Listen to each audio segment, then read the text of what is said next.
It's 6 o'clock in Europe.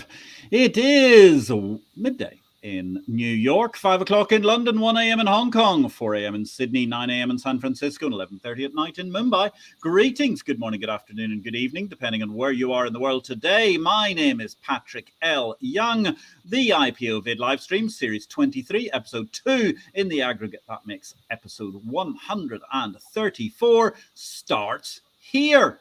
Now look, Exchange Invest is immensely proud of the historic success achieved by NASDAQ and NYSE.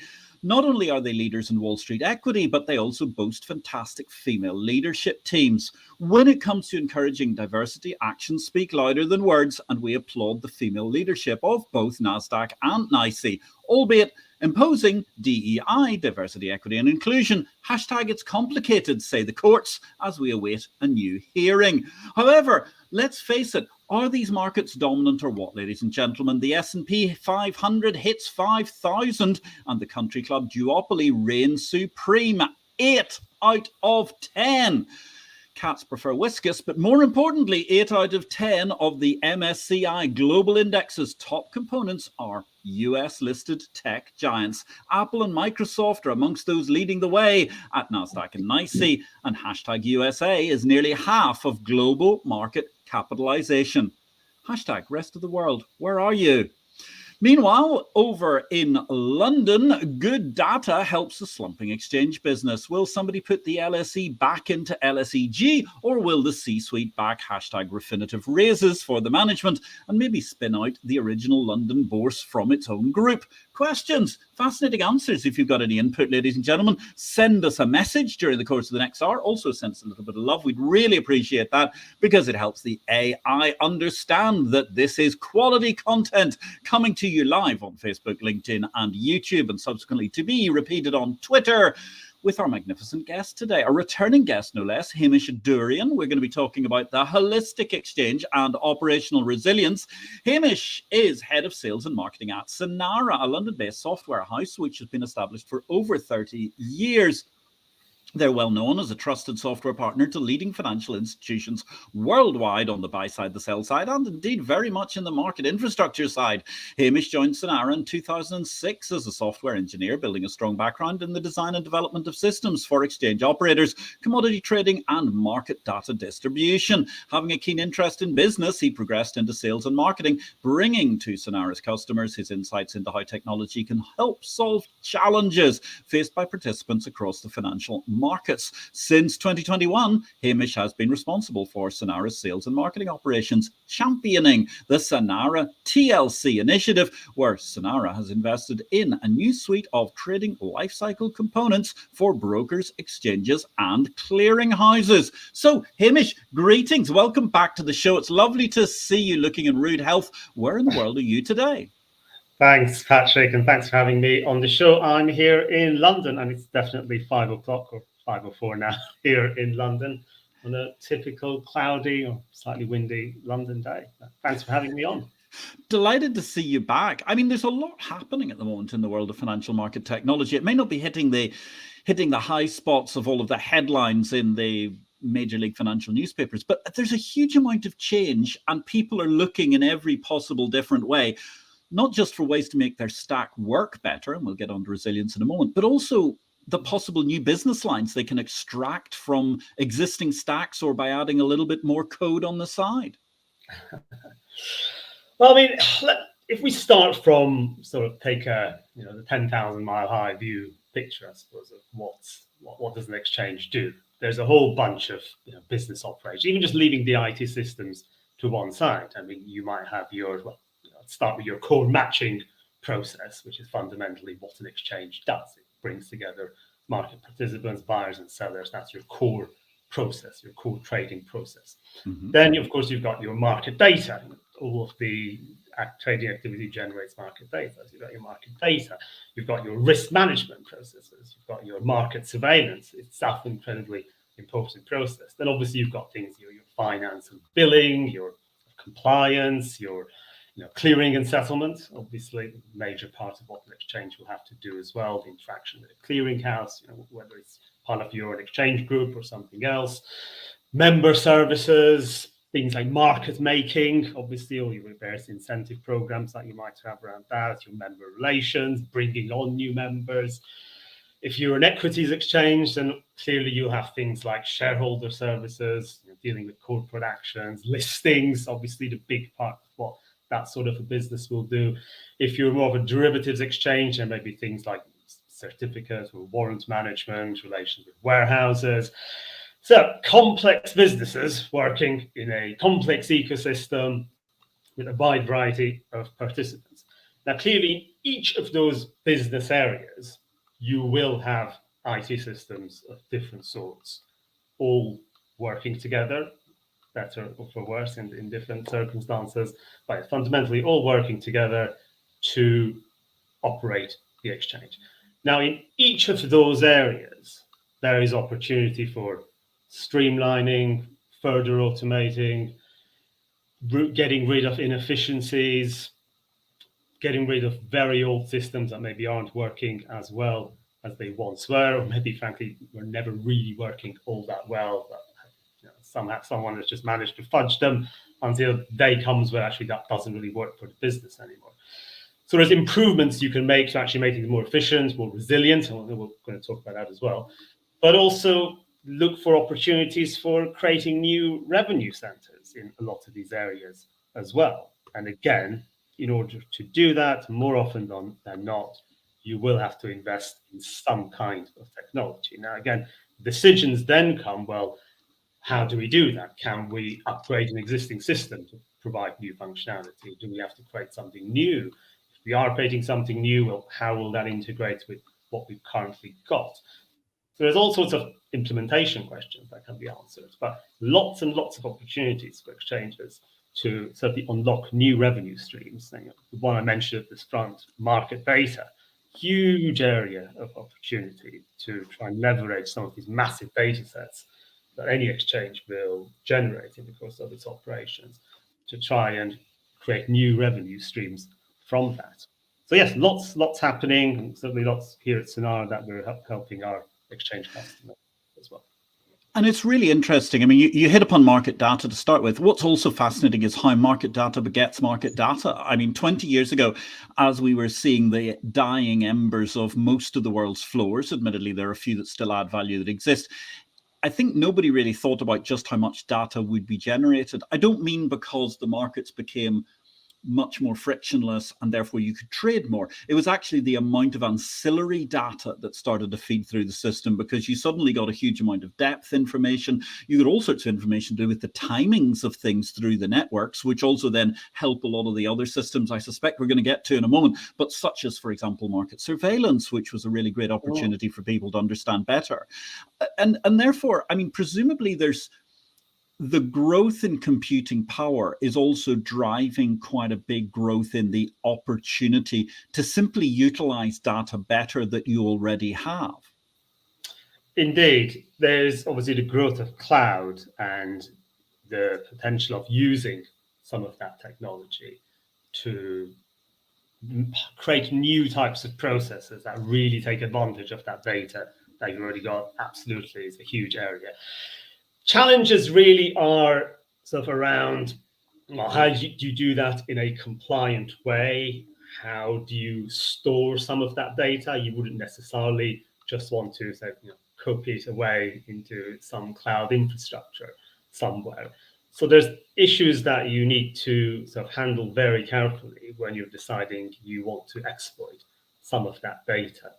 But then once you've got your solution in place, let's say using an internal infrastructure, or indeed whether you're using cloud to launch a new service in a much faster way, and that's one of the big advantages sometimes of using cloud-based solutions. It's something that we've been working on with some of our customers, is you can put together a new service that is completely separate from your existing infrastructure, launch something new, connect it with some data, see how it works, and then potentially, if that becomes established as a good potential new revenue stream, then you can further develop it, possibly even bring it into the core infrastructure.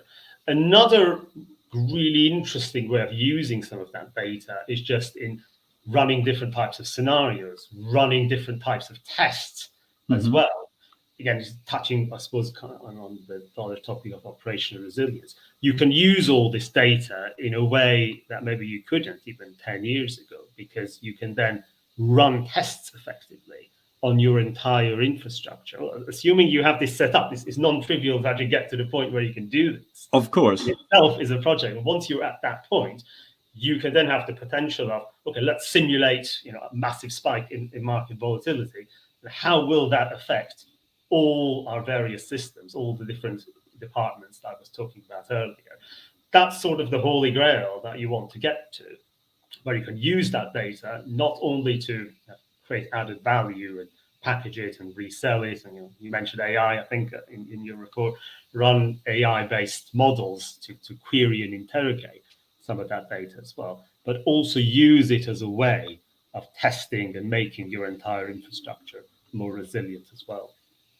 And I think you hit on the head there, the fact of why we're discussing the holistic exchange straight off, because it's very difficult to talk about anything in isolation these days. And that was certainly something I think, well, in the era of floor exchanges, everything was incredibly separate. Market data sort of sat over here, trade processing sat over here, and then the matching engine was the pits, and everything was very, very, very different. Whereas nowadays, everything is actually fundamentally interconnected if it's going to work in any sort of way to the greater benefit of the users of the exchange and obviously the profitability of the exchange itself. And I think that's something that a lot of people don't quite realize, just how much that has been integrated so fast. Let me also say a great good evening. We've got one of our visitors this evening, our regulars, Marcus Ward. It's lovely to see you, Marcus. Thank you very, very much for joining us from Grimsby in the north of England. Good to see you. I hope you and your lovely young lady are all well, and great to see you on the show. Thank you very, very much for joining us. So, I mean, Hamish, we're talking about this. You've very quickly run across several areas, but it seems to me, I mean, market data itself is almost an infinite opportunity in terms of creating data for the outer client. What you're also saying is it's maybe not an infinite opportunity, but it's a vast opportunity to utilize to improve the well-being of the exchange itself. Absolutely. I mean, that's a constant area where any exchange will have to look at how it can improve the way it runs its systems. Now, obviously, having the data, historical data in place, gives you a really good way of running different types of scenarios on your systems. Now, in order to do that, when we can delve into, well, what's the actual approach that you need to take to get to that point? Well, clearly, you need infrastructure to actually store this data. You need to have, it needs to be appropriately segregated, it needs to be appropriately labeled. You need systems where it can be easily accessed. There's no point having all this data if it's not, in fact, easily accessible from all of these different systems as well. And you mentioned integration, and a lot of integration has been achieved. That's certainly the case, but there's always challenges as you go along as well, because there's always new systems being introduced. There's always new systems where they aren't really working in quite the way they were originally intended. There's always scope for reviewing how a system currently works and getting to that point where there is genuine. I think there are very few places where you have that fundamental panacea where you have sort of how can I describe it? You've got everything, every system has a consistent API, consistent input-output infrastructure, and all data is absolutely standardized, easily exchangeable, and you can just sort of take your market data distribution component out, slot another one in, and it just works. No one's really gotten quite to that point yet. But that's not to say you should make investments in that area, and that's really where the challenge lies for many exchanges, how to get that infrastructure in place that gives you the capacity of really leveraging your data in those sorts of innovative ways. Yeah, and it becomes very interesting because in some ways this whole process, it strikes me, we're now settling into something like the painting of the great road and railway bridges. I mean, the Fourth Road Bridge in the north of Scotland, or the Golden Gate Bridge in San Francisco, where essentially they just start from one end, they paint it, and then they have about 6 months off, and then they start again and they repaint it again. And it seems to me that what's happening at the moment in our technology is that over a 5-7 year cycle, possibly longer, you're the expert, you tell me, we're getting to the point where as soon as you finish the cycle of everything, then you can go back to point one and say, oh, well, actually, that fundamentally can now be upgraded because we've got a whole new opportunity to make that more efficient or indeed possibly a better profit center. I think, funnily enough, you mentioned the Forth Bridge. I think they've actually managed to find some paint that that means they don't have finally works. finally works. Which, but that in itself, it's not going to be forever. And I think it's the same with software systems. Every software system, any software solution, has a life cycle. It begins development. You have requirements. It grows. You go live. You have various phases, often going over many years, and you mentioned 5 to 7. Yes, so we've had systems that have been in active development and renewal for even longer than that. Software life cycles are getting longer and longer because the investment required to build some of these complex systems is significant, and they are major investments. Exchanges fundamentally now are technology companies, so whether they have their own internal development capacity, which many of them are looking at building up, for some things which are quite core to them. They believe that they can add the most value, and it makes sense for them to build in-house or bring in vendors such as ourselves to build other parts of their technology infrastructure. Fundamentally, it's a huge amount of technology development and software development. So ultimately, you need to be able to manage all of this change. Right. And you have to accept that business requirements change, technical requirements change, incidents happen. There are all kinds of compliance changes happen, new regulations come in place. And all of these things will then impact the life cycle of the system. And if it's well managed, if it's well built, then you will have a system that can be quite successful and be in place for increasingly longer periods. And every technology provider certainly has that challenge to be able to deliver systems with the right level of investment to meet that kind of need.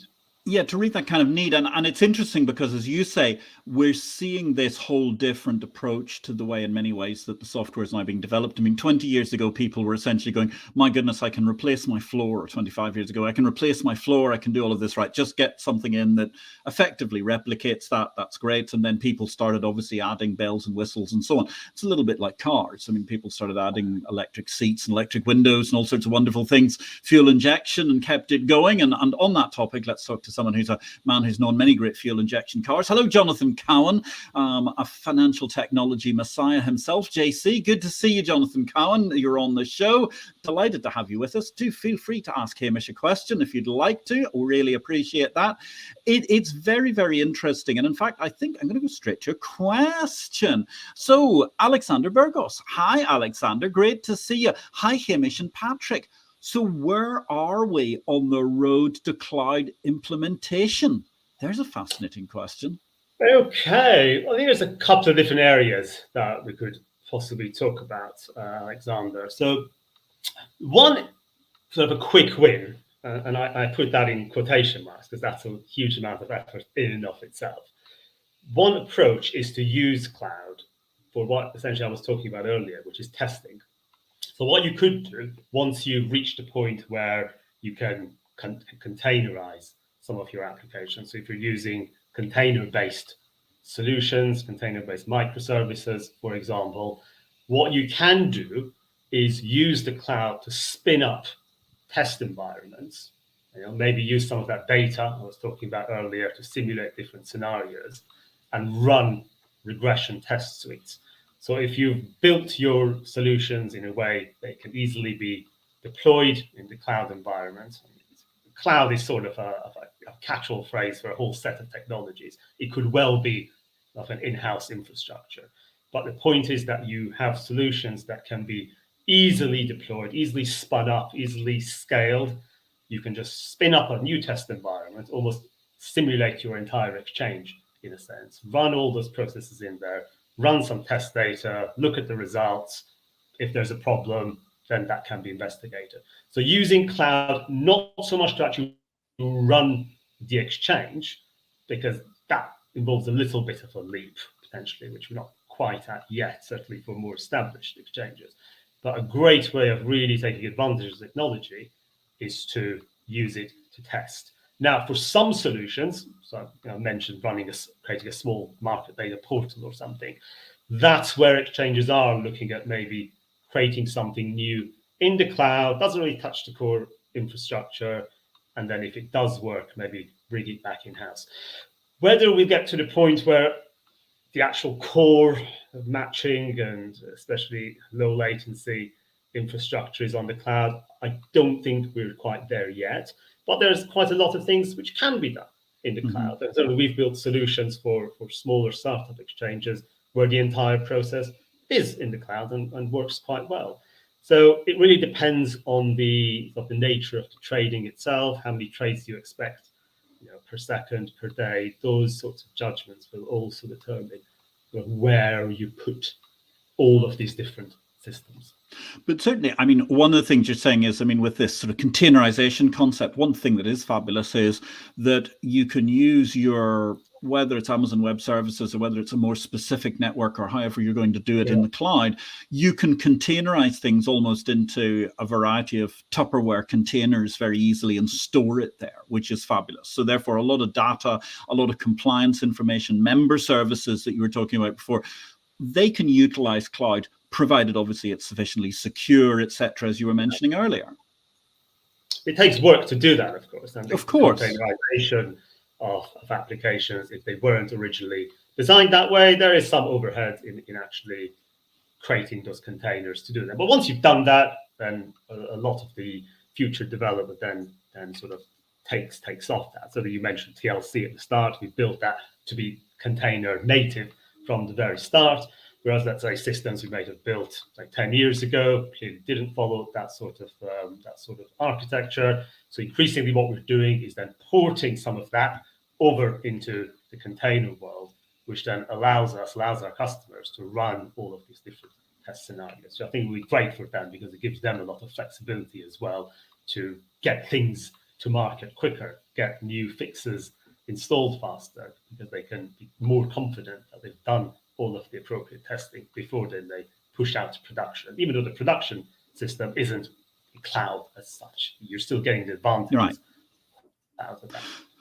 But that obviously makes a lot of common sense for an exchange, because also it means, therefore, you can demonstrate this process very, very well to your regulator as well as your shareholders and users and so on. And that's got to get you a lot of brownie points in some way, shape or form, because at least they can understand that you're able to test things thoroughly in as good a working environment as you can essentially get, without having to always immediately revert to the idea of can 20, 30, 50 members plug in on a Saturday afternoon, which they're often reluctant to do at different points in time and do things. And we have a fantastic question that's just come in from the inimitable Mr. Christopher Messina. Hello, Chris. If a virtual tree falls inside a container without an API, does anyone hear it? Well, there's something we can, I think, philosophize upon. I wouldn't necessarily say it's something to apply an answer to immediately, but it's an interesting philosophical point. But nonetheless, I mean, it's quite interesting what you're talking about here. So tell me, without naming names or whatever goes on, I mean, you've mentioned the fact you've been building some quite small things, solutions for smaller exchanges, which can be entirely in the cloud. Do you find there are a lot of clients in not necessarily just market infrastructures, but maybe on the buyer sell side, that already have existing systems that they like, but they want to try and modify components of that to go to the cloud? Is that the sort of thing that you've been doing for them? Or have you been building whole new solutions or helping them implement the whole new solutions? Well, it's both. I mean, different customers obviously at different stage in terms of their technological development, and clearly more established exchanges will have those existing systems that they need to migrate over to the cloud. So in some cases where we ourselves have built a system and it's been in operation for say 5 or 6 or 7 years, it's been enhanced and further developed during that time, we continue to support it. And there may be a project to look at, okay, let's take that small system, let's see what we can do with it, let's trial moving that into the cloud, running those tests with it. So there's lots of small projects like that. And then so at the other end, you have the cloud native type solutions. And the majority of what we're building now for some of the smaller exchanges is all cloud first. And indeed, if you are starting, whether you're literally a new exchange or an established group or consortium wanting to create a new type of service, the assumption of 9 times out of 10 is that it will be within the cloud infrastructure. And then in some cases, we ourselves are actually doing the management of that. So literally setting up the cloud infrastructure, setting up all of the various containers and systems that run the containers, all of that sort of thing as well. So it's actually both ends. I mean, we're involved in seeing lots of interest of using cloud in many different ways. But again, for more established exchanges, first tentative steps really are how can we use it to improve our testing, use it to make things go live faster, not necessarily migrating everything over to cloud. I don't think we're quite at that yet. Okay, that's very, very interesting. So essentially, it varies according to the exchanges and markets, but smaller exchanges are building into the cloud, which strikes me as very logical so that they can hopefully grow with the cloud. And if they ever find themselves in a welcome position that they have so much volume that they need to exit the cloud for whatever reason, I'm sure that's going to be the least of their worries at that point because they'll be quite successful. Yes, exactly. Good problem to have. Yes, it's a lovely problem to have without any great difficulty whatsoever. And actually, that brings us to a very interesting question from Marianne Madeira. So she's saying, hello, Hamish. Hello, Marianne. It's lovely to see you today in sunny Tokyo. Great to see you once again. Can you walk us through what SinaraTLC provides? Well, without wanting to give too much of a sales pitch on Exchange Invest, it's essentially a suite of software components that we've built up over the years to handle different types of business operations. So you're talking about exchanges today, so I'll focus on that.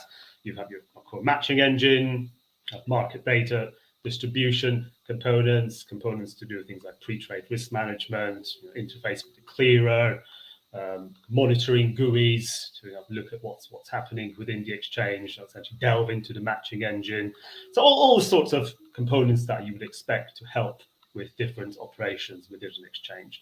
And any particular solution we build would take advantage of some of those components. So we're a custom solutions company, and people come to us because there's something that they can't get off the shelf. So we've got some good stuff in the kitty bag, so to speak, plus a lot of experience actually building some of these custom solutions. So yeah, we certainly enjoy building some of these things. So that's the range of TLC. Meanwhile, ladies and gentlemen, let me just divert the discussion for a moment, because Hamish has been talking wonderfully for the course of the last half hour, and he's certainly a man in need of some refreshment and the ability to get his vocal cords back. And let's go to this week's Book of the Week. So our Book of the Week is Freakonomics, written by Stephen Levitt and Stephen Dubner. That was a fascinating issue in terms of the rogue economists exploring the hidden side of everything. Freakonomics was exploring, well, back in the day, all sorts of things, from the inner working of a crack gang, the truth about real estate agents, the secrets of the Ku Klux Klan, and much, much more, all from a purely fiscal perspective. It remains a must-read. It's a cracking paperback read, even, 15 years on from its original publication, if not the better part of 20. I think it must be 20, actually. I think it was published during the course of, earlier, actually. I think it was published when Bill Clinton was still in power. But anyway, there and thereabouts, it's a fabulous read about how you can look at economics in a very, very different way. And if you want to get the upside, the low latency knowledge of what's going to be the next book of the week, don't forget you can read free of charge our Exchange Invest Weekly, which is a more macro review of what's going on in the world with some thought-provoking stuff. I've just been preparing some quite interesting articles like pirates, which we're going to be looking at in the course of the next couple of weeks in recent days. That comes out on a Saturday. You can sign up for that at exchangeinvest.com. While you're at exchangeinvest.com, though, ladies and gentlemen, if you're not already, and it has to be said, many of the people that have been interacting with us this evening already are readers and subscribers, consider a subscription so that we can manage to continue making these live streams with the likes of the great folks of Sinara, Hamish Adourian, our guest today. Sign up, you get a 30-day free trial at exchangeinvest.com so you too can read the exchange of information, the bulletin of the Bourse business, the water cooler of exchanges, Exchange Invest, a unique source of data all about everything that's happening in the world of exchanges. So, Hamish, to come back to you from that Freakonomics sidebar, when you're looking at this, and I mean, really, we've touched upon a multiplicity of different aspects to what goes on, but you yourself mentioned, gosh, 8, 9, 10 different pieces of the jigsaw as you were going along.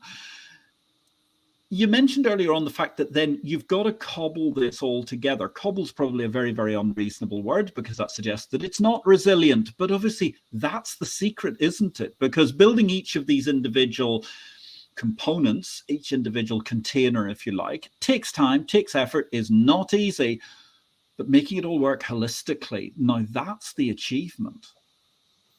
Absolutely. And there is a sort of a balance to be struck between, I suppose one way of putting this in of software engineering, we have the concept of coupling and cohesion. And what you want is to have individual components that are highly cohesive, so they do they perform a set of functionality that's reasonably interrelated, that makes logical sense, sort of grouped together. And those could be call them your microservices, which would then go into containers, or they may be structured slightly differently. So you have high cohesion internally, but then what you want is low coupling between those individual systems. So what you do not want is sort of the complete opposite, which is low cohesion. So you have individual components that do a jumble of different things that doesn't really quite make sense, and then and is almost tightly bound to all the other systems. So if one thing changes, the other breaks. Now you might be listening to that and thinking, "Oh God, that's the sort of thing we often find in many sorts of IT infrastructure," and that is often the challenge. If a system isn't designed in an appropriate way, or just the natural sort of decay that sometimes will happen if systems aren't well maintained.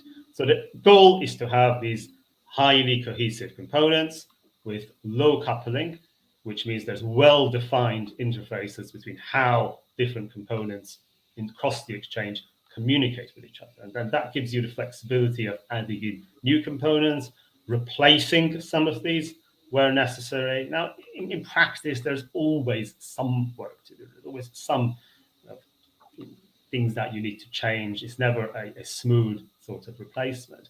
But if you get your overall system correct, if your middleware, so the software that's running the exchange of data throughout the exchange, if you have a good solid infrastructure for that as well, all those things can help.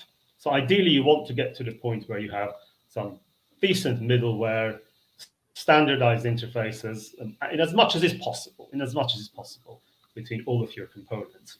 Then you're at a point where you can then run all the tests and all those other things that I was talking about. But then obviously all that needs to run in production, needs to run in practice. Now, if you have all of these different systems that are doing different things, even if you have this amazing infrastructure where everything is smoothly connected, things still fail because that's just how nature works. The most well-designed, the most amazingly built component will fail because that's the law of nature. The issue is then how you deal with that. Now, right. There's sort of two aspects to this, really. One is the more technical, and then the other is the more human as well. I think it's worth thinking about both. Clearly, on the technical side, if you are using your cloud-based infrastructure, container-based infrastructure, there are some advantages there in which you can set up things to restart automatically. You can have login processes that can easily track or raise alerts in good time. So there's lots of good technical tools, configuration that you can use to make your cloud infrastructure more resilient. And a lot of that applies as well, even if your production environment is not in the cloud. So that's certainly the technical side of things. Then that's just the human side as well, because let's say an incident happens and a critical component of the exchange goes down. I mean, hey, the matching engine has gone down, or some market data distribution component has gone down, and the trade prices aren't going out. Whatever it is, you need to make sure that your appropriate members of staff in all the relevant departments know what to do in those circumstances. So that means having those processes documented. It means knowing what the fallback process is. And, I'm a technology guy. I want the technology to always work, so you don't have to do the fallback process. And absolutely, that's paramount. But the reality is, it's just as important, certainly for ourselves, any technology vendor, to also be able to document, okay, if this doesn't work, how can we access this information? What would be a good fallback process? How can we work together with clients to get things back up and running? And that involves sort of constant communication, knowledge sharing, training, so everybody knows what they are supposed to be doing in the event of an incident, and then obviously recover from the incident as well. And good communication on all sides is really critical. It's really interesting. It's really interesting because you talk about that, and it's the kind of the way that they build aircraft as opposed to the way that they build road cars, because they build road cars to try and make everything reliable for a long period of time, but there's very little redundancy. Whereas they make aircraft so that if one thing doesn't work, another thing picks up a strain, another thing picks up a strain. If one engine goes down, you should have another at least, which manages to hold you in the air and therefore defy gravity for a bit while you get into land. And it's fascinating how all of those things still lead to new problems all the time, as you say. So documentation is key. In fact, I saw a fantastic one recently, which was a pilot was coming into land, and his problem was that he no longer had a massive 12-kilo briefcase full of papers of everything that he had to do. He had it all on his iPad, but his iPad either short-circuited or the battery died. And the end result was that he was coming into runway 29, but he wasn't actually sure whether he was coming into runway 29, 24, 2, whatever, because he didn't know this airport. And it's so interesting that, for all the merits of ultimately doing everything electronic, there is a good argument for having a nice old paper manual in the corner you can refer to just in case of emergency. I mean, it's not even the case necessarily that your backup procedure is literally, resorting to pen and paper. It might well be that there's another system potentially. Of course. A backup system, probably from a different provider potentially, that you have in place. Yeah. Again, you have to do a cost-benefit analysis on each operational area as to whether it makes sense to invest in having something like that. But sometimes you may decide, okay, it's useful to have a backup system in case your primary system goes down, which you can then bring on board relatively quickly. Yes. Whilst these are for events where the primary system can't just be restarted. Yes. Because the incident might, the cause of the incident might be something that requires more investigation. So you can't literally just bring it up. So having backup systems in place are important. But again, if the people who are supposed to use that backup system have only ever seen it, when they did the briefing 2 years before, that's not going to help. So that's where the human side is important as well. No, and that's where we get into the fascinating world of disaster recovery. And as I seem to recall, there was famously in Sydney, there used to be a particular group of monks, because they had more knowledge about the topography of the general all around Sydney area than anybody else, which was where you went to when you were first looking at citing your disaster recovery regime in Sydney, to make sure that you didn't hit, just in case there was some sort of a problem to do with an earthquake or something like that, which is very, very minimal in Sydney overall, but it is possible to make sure that wouldn't knock you out. And therefore they used to, I can't remember the name of this chap, but there was Father somebody or other who was a famous monk brother in one of the orders, and he knew everything about the local topography, and all of these sort of weird and wonderful exchanges used to pop round to see him in the middle of the 1990s to say, we're thinking about using this data center. Oh, you can't use that data center with this data center, he would intone, while presumably offering you a few Hail Marys for the offsite or something. But it is interesting. I mean, as you say, we are in a situation where people have got backup systems. We are in a situation where people have got a certain degree of redundancy. But obviously then there can also be problems that happen that are outside of your infrastructure. And I mean, we saw that last year with Ion, who very unfortunately found themselves the result of getting hacked. And through no fault of their own, vast numbers of users and exchanges were vastly inconvenienced. And we did actually go backwards. I mean, we went straight back to blackboards, chalk, pencils, and paper very, very quickly, which obviously was not a problem of any of the infrastructure that was around it, because it was all still hanging together. So, I mean, when you're looking at this whole core concept, actually, I'm going to interrupt my own question here because we've got Anne Berg, our commodities doyen. Good to see you, Anne. I hope the weather in Chicago is not too bad today. What is the most surprising and far-reaching development you've witnessed during your tech career, Hamish? That's a good question, isn't it? That's definitely puts you on the ropes. Yeah. Okay, the most surprising and far-reaching development.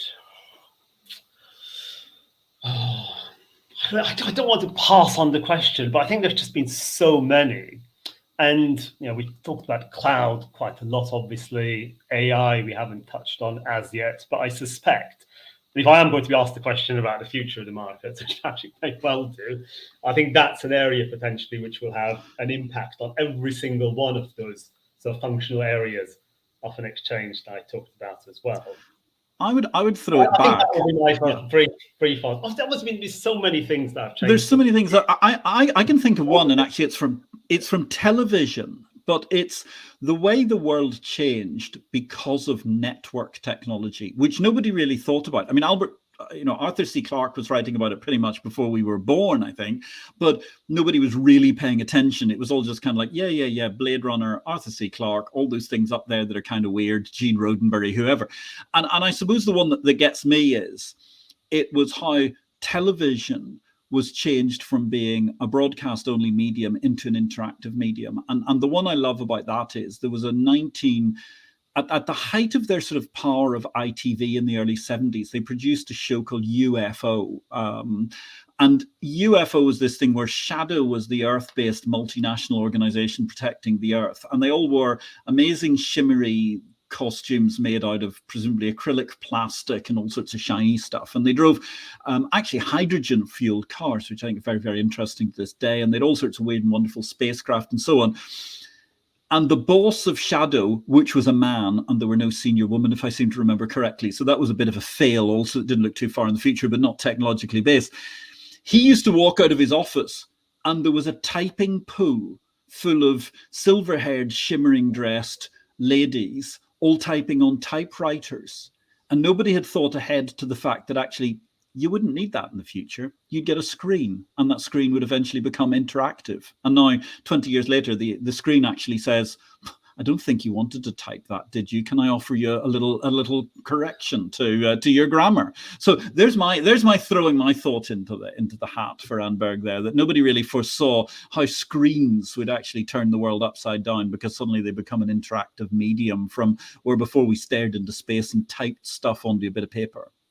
So the little personal observation that I've made about the speed of technology change. I don't do much coding myself nowadays. I do miss it. I do a bit of coding now and then. But if I remember, say, 5 or 6 years ago, when I was working on code bases then, if I were to go back now and look at what my amazing engineering colleagues are building, I would probably look at half of that and look, what is all of that? And that's just 4 or 5 years.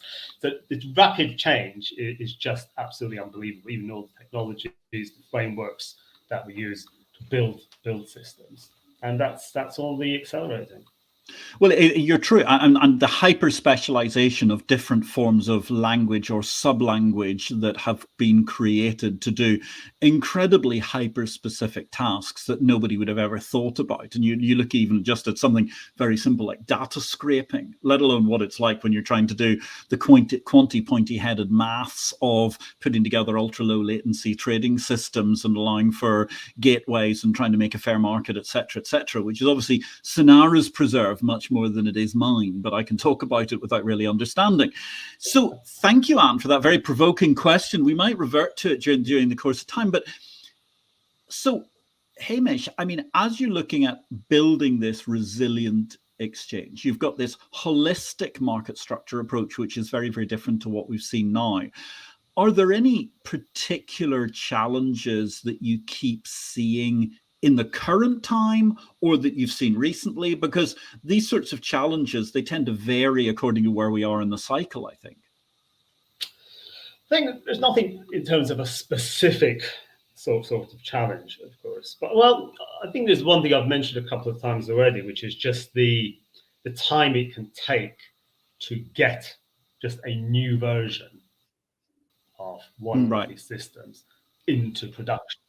And that's a consistent theme that essentially we see across customers. And there's always good reasons for that. It's just time, resource, uncertainty, everything's working, everything's been fine. And then finding the time, the resource, the availability, the internal test resource within the customers is not within Sinara. So we may have done our bit in terms of, we've got a new version, it's tested, but then clearly the exchange itself will have to undergo those processes. So clearly all exchanges need to look at how they can streamline those operations, because if you want to be able to continue competing, you've got to be able to make those changes, but do so in a resilient way, do so in a way that doesn't cause a breaking change, not necessarily just to that system, but to everything else, which is where the more holistic test approaches that, again, the cloud and regression testing and containerization helps enable come into play. So that's sort of the biggest challenge. Now, clearly, regulators, and you mentioned regulators earlier, they're looking closely at all of this. How can these exchanges improve their operations? How can they demonstrate that they are actually doing these things in a way that enhances resilience and responds to some of these incidents? Because, you're going to get the ions. That's going to happen again, the type of cyber attack. No one is immune from them.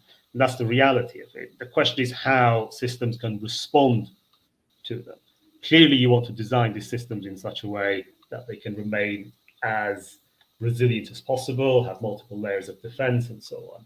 But you also have to plan for how you will then respond in the event, say, a system is taken down. So that's a challenge across the industry.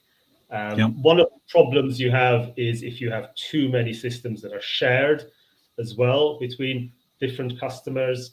That means if that infrastructure gets taken down, then there'll be lots of different customers that are impacted. So again, finding ways to segregate systems, segregate data, so that if one is taken down, everything else isn't as well. So clearly, the whole area of cybersecurity is one all exchanges have to continue investing in, and certainly we as software suppliers have to continue enhancing, investing in testing, in penetration testing, and looking at enhanced security procedures as well. So we're looking at Sinara and enhanced certifications and so on. It's really, really important area, because exchanges are big, and exchanges and by consequence providers are targets, and that's the reality. Yes, very, very public targets as well. In fact, it's quite fascinating that the major hack that took place, as you say, cyber attack, was on a company nobody'd ever heard of, but yet was such a pivotal piece of infrastructure at the center of derivatives processing that suddenly it hit the headlines across the board, despite being a privately held company. Very interesting the way you talk about at one point, I think 5 to 10 years ago, people were trying to get themselves towards the end of, oh, look, we've got one point of presence that then services everything. And suddenly, in the course of the last 5 or 10 years, a lot of people are going, don't think that's actually what I really want. I need something that distributes quite swiftly and easily in order to manage to make multiple different points of presence that can manage to help me have as robust a system as possible. And you mentioned, I think a very key thing is, in my opinion, one of the biggest issues stopping software from developing further and faster. It's not just a testing thing, which is totally understandable, but it is actually a regulatory driven function. And I don't mean it's because of the regulators per se, but it's because when you're in a major multifaceted financial infrastructure, whether it's a bank or whether it's even a cross-asset fund manager, let alone an exchange across asset classes and products, you're often under the kibosh because somewhere between the US, the EU, or one of a multitude of other regulators, somebody has decided that you're going to have to be paying attention to some new law, directive, or something, which therefore means you have to do that before you can manage to go and build the lovely, nifty new system that you were hoping to do. I think that's a challenge for exchanges, for any financial institution, because they all need to comply. I always think at some point us technology providers are going to be falling into that bracket as well, possibly for very good reasons. So that's inevitably part of your roadmap. And it may well be the case that you have to prioritize some of the compliance aspects over some of the product development or innovative product development. But I think what the sort of challenge I always put in these sorts of circumstances, where can you take advantage of those regulatory changes, those compliance changes, to actually transform some of your systems in a way that actually gives you the opportunity to then maybe create new efficiencies or new revenue streams in future. Not always necessarily the reality of it, but quite often than not, actually, a lot of changes that regulators introduce actually gives you, if you implement them the right way, it gives you the opportunity to then take advantage of them, especially if it's unlocking data, getting data in standardized formats. That's always a good thing because you can take advantage of them more easily. Yes, absolutely. You could easily sit around and bicker about particular formats for data. You could bicker about particular aspects of fix or something. But the truth is, by unifying the fact that you could make everything in inverted commas plug and play around the world, it did revolutionize the business because it made it an awful lot easier for everybody to understand what was essentially happening inside people's systems and how to interact with them. And I think that's a very, very interesting question that you raise, which is how do you manage to turn that regulatory fiat into an opportunity for your business to manage to be a better business while complying, which is, of course, the corollary of, well, what was interesting about a lot of digital asset businesses and early crypto exchanges and those that were designed 4, 5, 6 years ago, where they thought they'd hit the jackpot because they just designed them without the concept of surveillance and other stuff that we'd become used to in exchange world, building in from the first place. And sure, anybody can manage to make an exchange much faster if you ignore compliance and surveillance, but it does tend to result in an orange jumpsuit, as some people are finding to their peril in the world of crypto these days. So, it's fascinating because therefore what I suppose I'm interested in is the 25 years, the 25 years that we've seen genuinely electronic markets and electronic market infrastructure developing in. Notwithstanding the fact that I know that Intex was doing something in the Bahamas in the early 1970s, Doc Sander had his idea in 1970, that OM Group were trading options from the 1980s, etc. But I mean, in the modern era, is it the case that we're simply in a dizzying race to be ever more complex? Or is there a way you believe that we can manage to thread some degree of more simplicity to make things more resilient through a multifaceted system? So, perfect question, really, that Patrick, isn't it? I think I would draw a distinction between making things complex and complicated. I think there's no question that a modern exchange, given all the things that it has to do, its responsibilities to its members, shareholders, to market participants, to the regulators, given their important role in the economy, all of the things that they need to do, all of the different stakeholder relationships that they need to manage, all of the different processes that we've been talking about, they are complex beasts, and that's the reality of it. In terms of the technology, we can always look at how can we do things more efficiently, can we simplify the way we build some of these systems? Absolutely. But there's no getting away from the fact that a modern exchange is a complex organization, both in terms of its operations and its technology. Once we acknowledge that, we can then look at how technology can help simplify some of that. Absolutely, what we don't want to do is overcomplicate, over-engineer, create systems where someone will look and say, well, why on earth is it working like this, for example? So there's lots that we can do to try and simplify and streamline, reduce complications, try not to introduce complications in the first place, remove them when they are. But there's no getting away from the fact that there is quite a lot that a modern, regulated, safe exchange has to do. And certainly our role as a technology provider is to help provide the solutions that will help them do it. I think that's a beautiful point, actually, marking the difference between complex and complicated, which is vitally important. And I do hope, ladies and gentlemen, that we've done our best today to manage to make everything, while it is a complex world, we haven't been overly complicating the issues as you've been talking about it. Do please leave us a little heart and some love if you've been enjoying the show. So, Hamish, I mean, you answered this question very, very elegantly when you were on IPO-VID, but my goodness, 2 years ago, that was a totally different world. People were still talking about that C word, which we don't even want to mention these days because lots of social media platforms instantly ban you for even saying the word, even though we've just been talking about it in a purely business context. But what do you think? I mean, looking at it now, we're coming up to the 25th anniversary of the capital market revolution. Anything you'd like to add on where the capital market revolution goes next? I say predicting the future is a mug's game, Patrick, isn't it? But I'll do my best to try.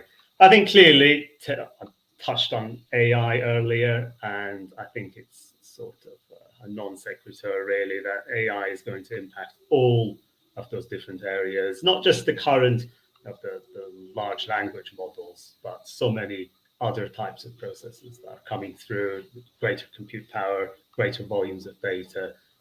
Will be able to be run, new types of services can be created. I think there'll be more, we're already seeing greater retail participation, for example, in many markets. And I think we'll see that continuing as well. We'll see new markets coming in as well, technology enabling things that perhaps weren't exchange traded previously, coming into exchanges, and new exchanges being created. Certainly consolidation, I think will inevitably continue. I think there's certainly from parts of the world where there's certainly scope for more exchange consolidation. I think that's probably inevitable, but not just consolidation, lots more partnerships. I think we'll start seeing as well, partnerships with exchanges around the world to try and open up markets. So I think there's lots of positives that can go out there. Look, at the end of the day, what are exchanges for? They're there to allocate capital, help the members hedge risks, discover prices, create and expand good marketplaces. And as long as they focus on those good things, can't go far wrong.